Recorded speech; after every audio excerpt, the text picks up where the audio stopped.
नमस्कार, मैं हूँ वर्तिका। हमारे साथ हैं डॉक्टर तौसीफ एच खान, जो लखनऊ के king George medical university KGMU hospital में रेजिडेंट डॉक्टर हैं, इन्फेक्शियस डिजीज डिपार्टमेंट में। आप कोरोना पेशेंट्स का इलाज करते-करते खुद कोरोना पॉजिटिव हो गए और 17 मार्च से लेकर इनको समय लगा 7 अप्रैल तक ठीक होने में, और फिर आपने अपना प्लाज़्मा भी डोनेट किया है और फिर से कोरोना पेशेंट्स के साथ ड्यूटी पर जाने के लिए तैयार हैं। डॉक्टर तौसीफ, स्वागत है आपका हमारे कार्यक्रम में।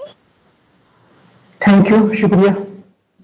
डॉक्टर तौसीफ, आपसे सबसे पहला सवाल हम ये जानना चाहेंगे कि आप जब कोरोना पेशेंट्स का इलाज करते-करते खुद जब कोरोना पॉजिटिव हुए, क्या उस समय आपके पास प्रॉपर पर्सनल प्रोटेक्शन इक्विपमेंट्स थे या नहीं थे? नहीं, पीपी तो हम लोगों के पास होते ही हैं और पीपी मैंने यूज भी किया था, लेकिन कोई भी पीपी 100% सेफ नहीं होता है। और ऐसे कंडीशन में जब आपको कोविड-19 पॉजिटिव पेशेंट के साथ कंटिन्यू रहना होता है, उनकी स्क्रीनिंग करना, उनका एग्जामिनेशन करना, उनको देखना, तो एक रिस्क तो हम लोगों के लिए बना रहता है। जी, एक रिस्क बना ही रहता है।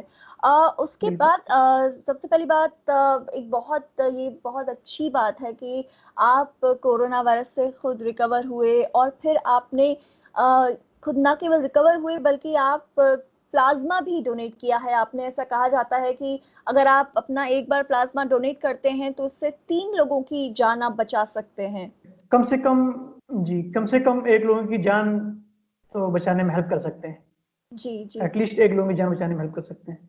जी। और डॉक्टर, प्लाज्मा बिल्कुल बताइए, आप प्लाज़्मा के बारे में क्या बता रहे थे? प्लाज्मा थेरेपी आज हम उस पेशेंट में यूज कर रहे हैं जो पेशेंट काफी क्रिटिकल होते हैं, जिनका मेडिसिन से रिस्पॉन्स नहीं आ पा रहा है और उनको कोई कोमॉर्बिड कंडीशन पहले से है। तो इसमें इसका क्लिनिकल ट्रायल काफी अच्छा रहा है और हम लोगों ने केजीएमयू में भी एक पेशेंट में प्लाज्मा थेरेपी यूज किया है और काफी अच्छा रिजल्ट उसका रहा है।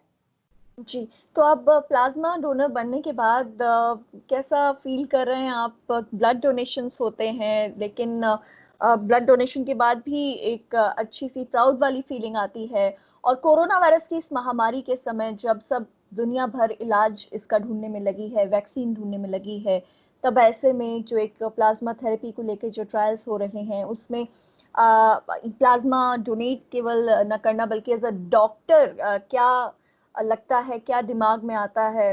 इस बारे में ज़रा हमारे ऑडियंसेस को बताइए। एक डॉक्टर का ये फर्ज होता है कि वो अपने पेशेंट को कैसे भी करके सेव करे।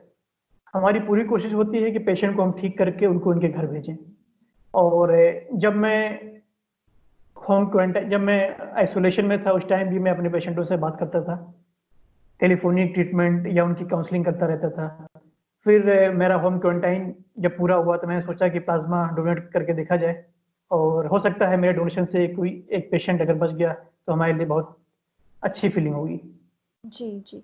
तो ये कैसे प्रोसेस रहता है कि नॉर्मल ब्लड डोनेशन की तरह ही रहता है या फिर उसकी कुछ प्रोसेस अलग तरीके से रहती है? ये तो जैसे आप ब्लड डोनेट करते हैं होता है उसी तरीके से। एक प्लाज्मा एफरेसिस मशीन होती है, वो आपका होल ब्लड लेती है। उसके बाद होल ब्लड लेने के बाद प्लाज्मा को सेपरेट कर देती है, प्लाज्मा को अलग कर देती है।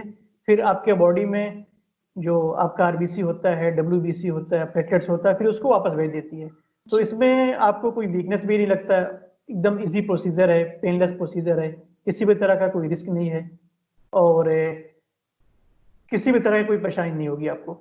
जी। तो जो आप जैसे लोग जो कोरोना से इन्फेक्टेड हुए, अभी हमारे देश में काफ़ी लोग इन्फेक्टेड हो चुके हैं कोरोना वायरस से, लेकिन दुनिया भर के जितने देशों की संख्या है उतना बड़ा नंबर नहीं है, लेकिन फिर भी शुक्र है कि कम नंबर है। लेकिन जितना भी है, जो लोग रिकवर हुए हैं, क्या आप उनको प्लाज़्मा डोनेट करने की सलाह देते हैं?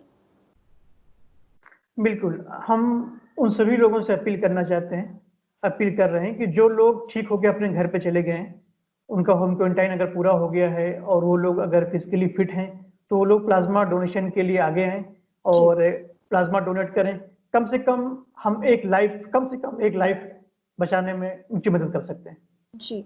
और ये प्लाज्मा जो होता है ये इसलिए महत्वपूर्ण होता है क्योंकि इसी में वो एंटीबॉडीज होती हैं जो कोरोना वायरस से लड़ने में आपकी बॉडी की मदद करती हैं। और अगर आपका प्लाज्मा हेल्दी है, आप हेल्दी हैं, आपका ब्लड सैंपल हेल्दी है, तो वो जो एंटीबॉडीज आपके शरीर में बनी थी वो शायद किसी दूसरे के शरीर में जाकर भी उसके शरीर को बचा सकती हैं कोरोना वायरस के संक्रमण के प्रकोप से। डॉक्टर तौसीफ, यही बात है या फिर इस पे कुछ और आप कहना चाहेंगे? नहीं, यही चीज होता है। देखिए, जी। जब होल ब्लड प्लाज्मा जो होता है वो होल ब्लड का 55% पार्ट होता है, जी। और प्लाज्मा में 90% वाटर होता है। जी। उसके बाद उसमें जो बचता है साल्ट है, एंजाइम्स है, एंटीबॉडीज है, कुछ प्रोटीन्स होते हैं। वही जी। एंटीबॉडी जो हमारा उस वायरस के अगेंस्ट बना हुआ है हमारे बॉडी में होता है, वही प्लाज्मा जब उनको देते हैं तो फिर वही एंटीबॉडी काम करता है। ऐसे लोगों में जिनके बॉडी में एंटीबॉडी नहीं बन पा रहा है उस वायरस के अगेंस्ट, तो हमारा प्लाज्मा काम करेगा उनके बॉडी में। जी। तो डॉक्टर तौसीफ, हम जब अभी थोड़ी देर पहले बात कर रहे थे, आप कोरोना वायरस के मेंटल ट्रॉमा की बात कर रहे थे। तो जब आपको कोरोना वायरस हुआ, तब आपके मेंटल ट्रॉमा की क्या स्थिति थी? देखिए, मैं पहले कोविड वार्ड में काम ही करता था और कोविड वार्ड में ही काम कर रहा हूँ, तो हमारे लिए कोई नई चीज नहीं थी। लेकिन लेकिन जिस पेशेंट के बेड पे आप पेशेंट्स को ट्रीट करते हैं, खुद वहां पे कोविड बेड में एज अ पेशेंट बन के लेटने का एहसास जरूर कुछ अलग रहा होगा।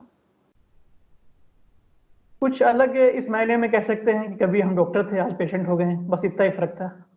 उससे ज्यादा नहीं। जी। तो ये मेंटल ट्रॉमा की जो आप कह रहे थे, उस बारे में हमारे दर्शकों को जरा बताइए। जी। बहुत सारे इसके बारे में बहुत सारा अफवाह है। कोविड-19 के बारे में आप देखते होंगे सोशल मीडिया पे, ये बहुत सारे लोग बहुत सारी बातें करते हैं।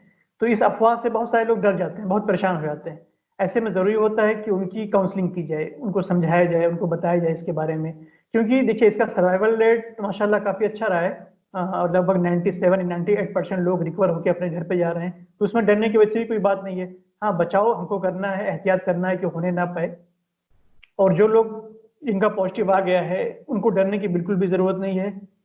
हौसला बनाए रखें, पॉजिटिव सोचें, अच्छा खाना खाएं, अच्छी नींद लें, अपने घर वालों से, दोस्तों से बात करें, और उम्मीद है इंशाल्लाह जल्द ठीक होकर घर पे जाएंगे। जी। तो ये साइकोथेरेपी की जो आप बात कर रहे थे कि कोरोना पेशेंट्स को जरूर से साइकोथेरेपी देनी चाहिए, ये कैसे हो? हाँ, उनकी काउंसलिंग ज़रूरी है। हम उनके वार्ड में जाके उनको समझा सकते हैं, बता सकते हैं, या हम उनको टेलीफोनिक भी उनको थेरेपी कर सकते हैं। ज़रूरी है ऐसे पेशेंट में जो थोड़ा-सा डर रहे हैं, परेशान हो रहे हैं, ऐसे पेशेंट में ज़रूरी है कि हम उनकी काउंसलिंग करें, उनको समझाएँ, उनको बताएँ जी। इसके बारे में। जी। तो आपने बताया कि जब आपने मार्च में कोरोना वायरस के पेशेंट्स को देखना शुरू किया और जब फिर आपके अपने आए पॉजिटिव सिम्टम, तो क्या जब आपने कोरोना वायरस के मरीजों को देखना शुरू किया था, कभी आपके ज़हन में ख्याल आया था कि मैं भी शायद कोरोना वायरस से इन्फेक्टेड हो सकता हूँ? बिल्कुल ख्याल आया था, क्योंकि अगर हम पेशेंट के कंटिन्यू टच में हैं, कोविड वार्ड में काम कर रहे हैं, पेशेंट की स्क्रीनिंग कर रहे हैं, एग्जामिनेशन करते हैं, उनके बीच बने रहते हैं, तो एक चांसेस तो होता होने का। जी। आप खुद इन्फेक्शियस डिजीज डिपार्टमेंट में रेजिडेंट डॉक्टर हैं। तो इस कोरोना वायरस की नेचर के बारे में, इसके इन्फेक्शन के बारे में क्या कहना चाहेंगे? देखिए, नो डाउट ये एक हाईली कम्युनिकेबल डिजीज है, और ये बहुत तेजी से फैलता है, इसमें कोई शक नहीं है। बस हमको एहतियात बरतना है। कोशिश हमारी ये होनी चाहिए कि हम घर से बाहर बिल्कुल भी ना निकलें, और अगर हमको निकलना भी पड़ रहा है किसी काम की वजह से, किसी मजबूरी में, तो पूरा प्रिकॉशन लेके निकलें, मास्क लगा के, ग्लव्स पहन के, और सोशल डिस्टेंसिंग का जो कॉन्सेप्ट है उसको फॉलो करते हुए निकलें। जी। क्योंकि इसका कोई अभी खास इलाज नहीं है, तो बचाव ही इसका इलाज है फिलहाल। जी। तो जब आप लोग जब करते हैं इलाज पेशेंट्स का, तो वहाँ पे किन-किन मेडिसिन्स का प्रयोग कर रहे हैं अभी पेशेंट्स के साथ में? एंटीवायरल ड्रग्स है ओसेल्टामाविर, और एंटी मलेरियल ड्रग्स है हाइड्रोक्सीक्लोरोक्वीन।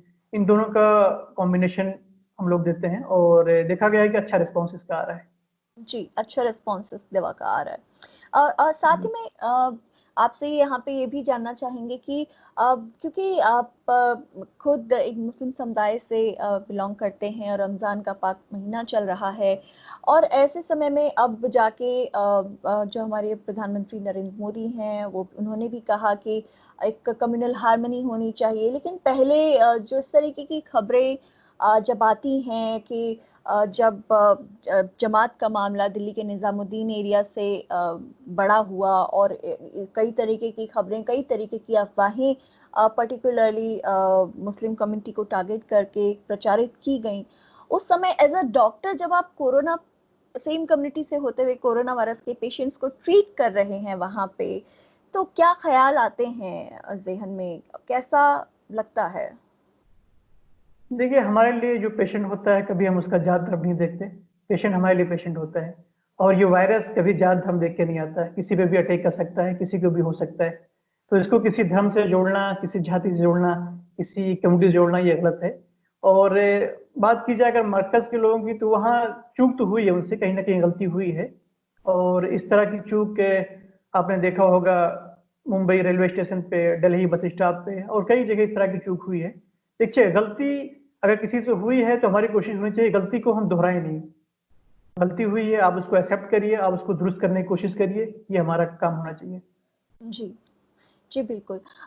अभी फिलहाल जो लॉकडाउन चल रहा है, इसके बारे में आप का क्या मानना है कि अभी जो ये लॉकडाउन, आपको लगता है कि जिस तरीके के मरीज आपके हॉस्पिटल में आ रहे हैं, वहाँ पे जितनी उनकी तादाद है, उसके हिसाब से आप क्या कहेंगे कि जब ये लॉकडाउन शुरू हो रहा था तब कितने मरीज आपके यहाँ आ रहे थे, और उसके बाद अब वहाँ पे मरीजों का क्या हाल है, और लॉकडाउन पे आप क्या सलाह देना चाहेंगे?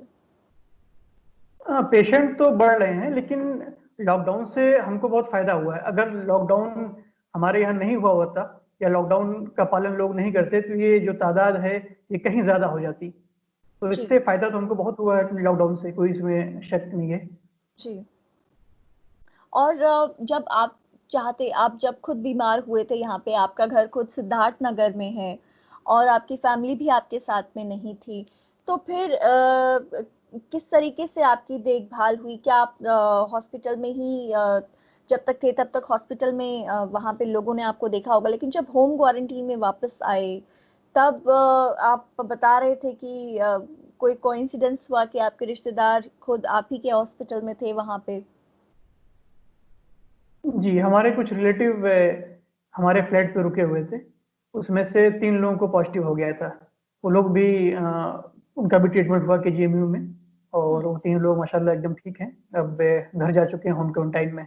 जी, तो आप क्या क्या आपकी वजह से उनको इन्फेक्शन हो गया था? हाँ, ज़ाहिर-सी बात है, अब फ्लैट पे वो हमारे साथ थे ही, हाँ, मेरी वजह से हुआ होगा। तो क्योंकि जब मेरी पहले एक जो कोरोना वायरस से रिकवर हुए थे पेशेंट, जब उनसे मेरी बात हो रही थी तो उन्होंने मुझसे आखिर में यही बोला था कि शुक्र है मेरी वजह से किसी को कोरोना वायरस नहीं हुआ। तो जिस तरीके का माहौल चल रहा है उसमें जाहिर तौर पे साथ में फ्लैट में रह रहे हैं, किसी की गलती नहीं है, वायरस इतने तेजी से फैलता है, लेकिन वो जो डर है कि क्या मेरी वजह से किसी को कोरोना वायरस हो गया, उसका भी क्या कोई मेंटल ट्रॉमा होता है? अब ये वायरस ऐसा है, अगर कोई डॉक्टर पेशेंट को देखता है तो डॉक्टर को हो सकता है। डॉक्टर अपने घर पे गए, जाहिर सी बात है काम करने के बाद हम अपने घर ही पे जाते हैं। हमारे घर में अगर कोई है तो उनको भी हो सकता है। तो उसके लिए कोई जिम्मेदार नहीं होता है, कोई खुद भी कह सकता है। मुझे मेरे पेशेंट से मिला, मैं घर पे गया, हमारे घर में कुछ हमारे रिलेटिव आए हुए थे, रुके हुए थे, उनको हो गया। जी, तो यहाँ हालांकि पे हमारे साथ जो मेडिकल स्टाफ, जो हमारी टीम पूरी थी, वो भी हमारे टच में रहते थे, लेकिन उन सबका टेस्ट कराया गया, सबका निगेटिव था।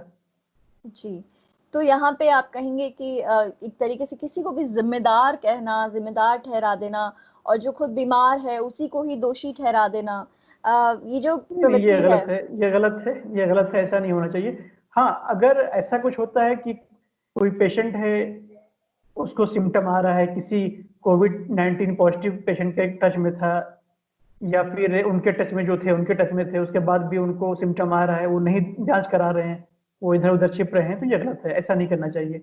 इससे तो ये मतलब खुद तो इन्फेक्ट हुए ही हुए हैं, अपने घर वालों को, अपने कम्युनिटी को, और बहुत सारे लोगों को इन्फेक्ट करेंगे। जी, तो उनके लिए क्या कहना चाहेंगे आप? उनके लिए मैं ये कहना चाहूंगा कि अगर आप किसी पेशेंट के टच में हैं, चाहे वो कंफर्म हो या सस्पेक्टेड पेशेंट हो, और आपके अंदर सिम्टम आ रहा है या सिम्टम नहीं भी आ रहा है, तो आपको खुद आगे आना चाहिए। आपको जो आपका नजदीकी स्वास्थ्य केंद्र, आप वहां खुद जाएं, या जो गवर्नमेंट का हेल्पलाइन नंबर है आप उस पर कॉल करके बताएं। आपकी जांच होगी, उससे आप जितनी जल्दी जांच होगी, ट्रीटमेंट आपका उतना जल्दी स्टार्ट होगा और सर्वाइवल का चांस उतना ज्यादा होगा। जी, तो आप इस दौरान कोरोना वायरस के आइसोलेशन वार्ड्स में जाने से कुछ लोग डर रहे हैं, कुछ कोरोना वायरस होने के बाद न जाने हमारा क्या होगा, इसलिए ये सोच के डर रहे हैं। तो कई लोग सिम्टम आने के बाद भी जो छुप रहे हैं कोरोना वायरस से बचने के लिए, जो उनकी गलत धारणा है, या फिर आइसोलेशन वार्ड्स का जो डर है या हॉस्पिटल का जो डर है, अ, इसको लेकर क्या कहना चाहेंगे? अगर किसी को सिम्टम आता है, ये सिम्टम अगर वो किसी से मिले हैं, किसी कोविड पॉजिटिव पेशेंट से मिल के आए हैं, या फिर उनके मिलने वालों से मिले हैं, उसके बाद अगर उनको ये सिम्टम आ रहा है, तो उनको नो डाउट आगे बढ़ के आना चाहिए। खुद उनको कॉल करें डॉक्टर्स को, या जब उनका नजदीकी स्वास्थ्य केंद्र वहां पे खुद जाएं, अपनी जांच कराएं। इससे ये होगा कि वो खुद तो बचेंगे ही, अपने परिवार को बचाएंगे, अपनी कम्युनिटी को बचाएंगे। और अगर वो ऐसा नहीं करते हैं तो समझ लीजिए कि ये तो बहुत परेशानी वाली बात होगी। वो जी। कितने लोगों को इन्फेक्ट कर देंगे उनको खुद नहीं पता है। जी। और जब आपको कोरोना का इन्फेक्शन हुआ था, तो आप पे क्या बीती थी? आपको जब सिम्पटम आने शुरू हुए तो बॉडी में कैसा लगता था? क्या फीलिंग थी? क्या सांस में तकलीफ पहले दिन ही शुरू हो गई थी या फिर कुछ दिन बाद शुरू हुई थी? जब मैंने पेशेंट देखा था उसके 5 दिन बाद मेरे अंदर सिम्टम आना शुरू हुआ था। मुझे वही स्टार्टिंग में जो इसका माइल्ड सिम्टम होता है, रनिंग नोज, नाक से पानी आना, सोर थ्रोट, ड्राई कफ, माइल्जिया जिसे हरारत बोलते हैं, वही था। फीवर मुझे नहीं आया था, मैंने चेक किया था, फीवर नहीं था मुझे। उसके बाद मैंने टेस्ट करा लिया, पॉजिटिव आने के बाद फिर मैं आइसोलेशन में आया। जी। तो क्या बॉडी में वीकनेस या फिर जो कहते हैं कि जब फेफड़ों में पानी ज़्यादा भर जाता है तो सांस नहीं आती है, उस तरह की कोई तकलीफ से आपको दो चार होना पड़ा? नहीं नहीं, उस तरह की कोई तकलीफ नहीं थी। हाँ, अगर मैं लेट करता, मैं नहीं दिखाता, मैं जांच नहीं करता, तो दिक्कत हो सकता था, वो आगे दिक्कत हो भी सकती थी। लेकिन हम्म। मैंने स्टार्टिंग में टेस्ट करा लिया था जैसे सिम्टम मेरे अंदर आया था। हम्म। यानी समय रहते माइल्ड सिम्टम्स में ही टेस्ट कराने से जल्दी रिकवर होने के बिल्कुल, चांसेस बढ़ जाते हैं। बिल्कुल चांसेस ज्यादा होते हैं, नो डाउट। जी। तो इसमें आप बता रहे हैं कि माइल्ड केसेस में क्योंकि आप डॉक्टर थे, खुद आप हॉस्पिटल में थे, तो इसलिए आपका समय रहते जल्दी टेस्ट हो गया। लेकिन कई जो टेस्ट कई लोगों के देर से हो रहे हैं और उस वजह से वो उनकी हालत सीवियर हो रही है।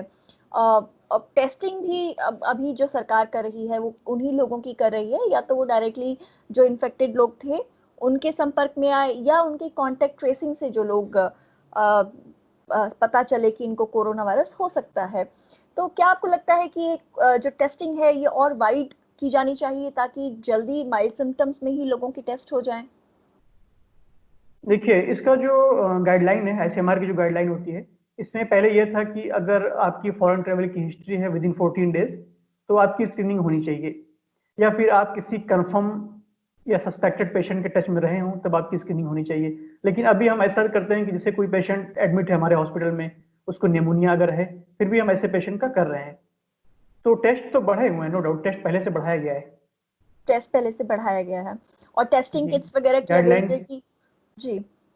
गाइडलाइन गाइडलाइन भी चेंज किया गया है, जो पहले गाइडलाइन क्या थी। चेंजेस किए गए हैं गाइडलाइन में? गाइडलाइन में देखिए, पहले तो हम लोग सिर्फ सस्पेक्टेड पेशेंट या जो फॉरेन ट्रेवल की जिनकी हिस्ट्री है उनका तो होता था। लेकिन अभी तो जो अगर निमोनिया किसी को डेवलप हो गया है, उनकी कोई हिस्ट्री हो या ना हो, उसके बाद भी हम लोग का चेक चेक करते हैं, जी। आरटीपीसीआर चेक करते हैं। जी। ये कितने लगभग जो आपके पास केसेस आ रहे हैं उसमें से कितने सिम्टोमेटिक आपको लगते हैं, कितने नॉन सिम्टोमेटिक लगते हैं?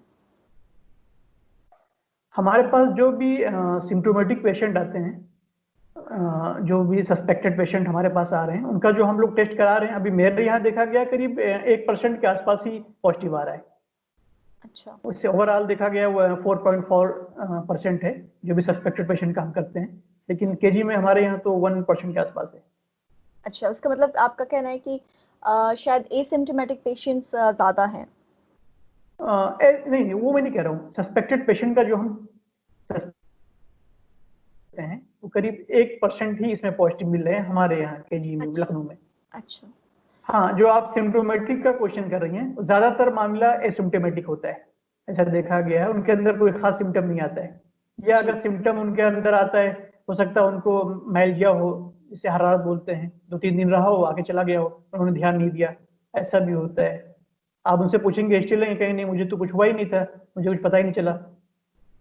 अच्छा, तो आप जी खुद एसिम्टोमेटिक की श्रेणी में आप बता रहे हैं कि रहे काफी दिन तक। नहीं, सिम्टम तो था, बताया तो मैंने आपको कि हाँ माइल्ड सिम्टम मुझे आया था। अच्छा, आपको माइल्ड सिम्टम आया था। जी जी डॉक्टर तौसीफ, इस कोरोना वायरस को लेके या इसके इन्फेक्शन को लेके या इसकी टेस्टिंग को लेके कुछ और जो आपको लगे इम्पोर्टेंट है जो कहना चाहें आप।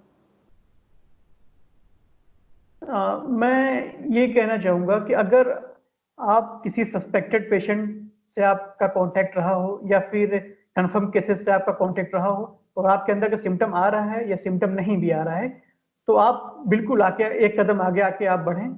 आप खुद बताएं, नज़दीकी स्वास्थ्य केंद्र पे जाएं, या गवर्नमेंट का हेल्पलाइन नंबर है, आप वहाँ पे कॉल करें और बताएं आप, ताकि आप खुद बच सकें, अपने फैमिली को बचा सकें, अपने कम्युनिटी को बचा सकें। ये बहुत ज़रूरी है। कुछ जी लोग समझते हैं कि मेरे अंदर सिम्टम नहीं है तो मैं ठीक हूँ, मैं क्यों बताऊं। ऐसा नहीं है, बहुत सारे लोगों में सिम्टम नहीं आता है। जी doctor Tauseef, Asia will Hindi से बातचीत के लिए आपका बहुत बहुत शुक्रिया, अपना समय देने के लिए आपका बहुत बहुत शुक्रिया।